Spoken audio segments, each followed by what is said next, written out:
You're not electing your prime minister directly, but you are choosing a member of parliament from the multiple candidates that political parties actually present in your particular electoral run.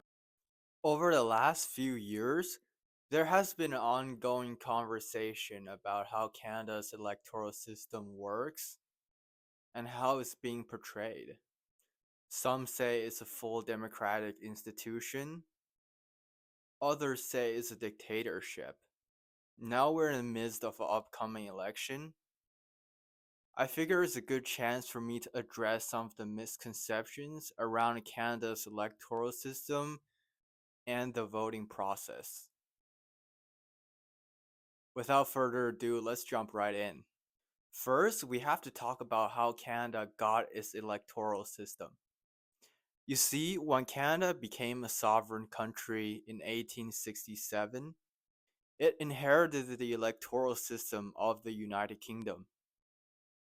We didn't create our own unique system, we just copied Britain's.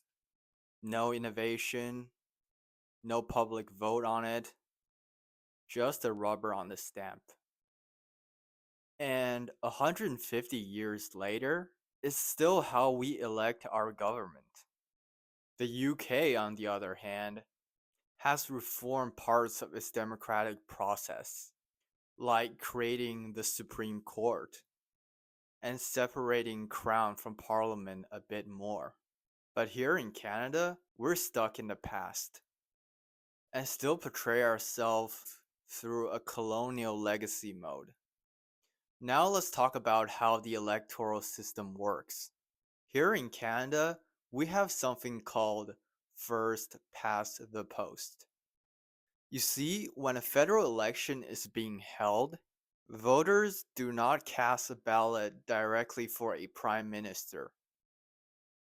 Instead, the party leader with the most majority of members of parliament becomes prime minister. Sounds simple, right? Well, here's the catch. They don't need a majority to win. That means someone can win with only 30% of the votes, as long as they have enough MPs. So imagine 70% of people voting for someone else, but the candidate with 30% of the vote still wins because they have the MPs to represent the riding. That's not theoretical, it's what happens all the time. On top of that, some electoral districts have more MPs than others, which means that a candidate can win an election without the majority of the population voting for him. The first past the post system is one of the oldest and, quite frankly, the weirdest voting system still in use. Another thing I want to mention is when a federal election happens, it's not because people asked for it. It's because the Governor General, which is the King's representative, dissolves Parliament.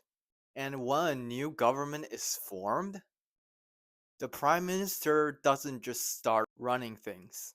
They have to be invited by the Crown to start a government.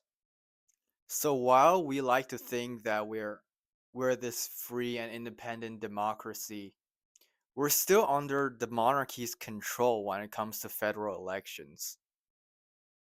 The last thing I want to talk about is how reforms of Canada's electoral system have been cancelled due to corruption. Back in 2015, the Liberal Party promised that the election happened that year would be the last under first past the post. Well, If I have one regret, particularly as we approach this election, well, there are probably many regrets that I will think of, but I do wish that we'd been able to change the way we elect our governments in this country so that people could simply choose a second choice or a third choice on the same ballot, so that parties would spend more time trying to be people's second or third choices, and people would have been looking for things they have in common instead of trying to polarize and divide Canadians against each other. I think in this time figuring out how to pull together and find common ground remains something that is really important for democracies. But I could not change unilaterally without support of other parties our electoral system. That wouldn't have been responsible. That didn't happen. Once in power, his party dropped the idea. You may ask, why? Because the system benefit parties that are already in power.